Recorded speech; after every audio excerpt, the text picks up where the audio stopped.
Steven from History Hustle, and I'm standing here in Indonesia's capital, Jakarta, previously known as Batavia. In this video, I'll talk about the first colonial times, the times of the VOC. Around 1500, the Europeans developed better and better navigation systems and ships to sail away from their home countries and explore the Far East. It were the Portuguese who arrived here as first Europeans in the Indonesian archipelago at the beginning of the 16th century. They traded with the local population and tried to spread Christianity.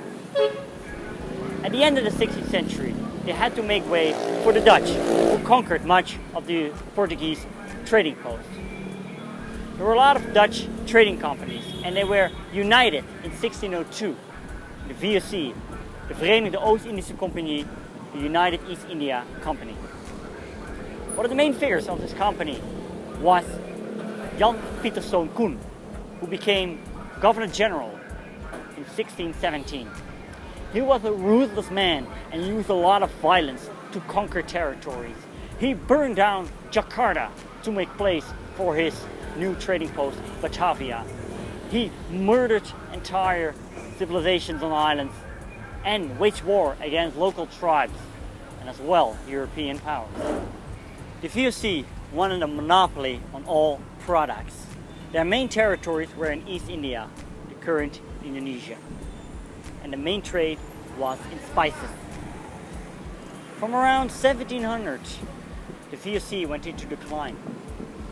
The English conquered a lot of territories of the VOC, and the system of the VOC became inefficient, but it was too rigid to make changes into it.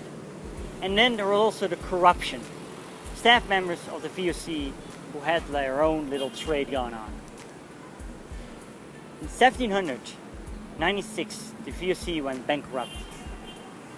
All possessions, debts, and administration went to the Dutch state. And from 1 January 1800, the VOC was no more. However, with the VOC gone, the colonization was about to start. I'll talk about that in the next video when I talk about the colonization of the Dutch East Indies.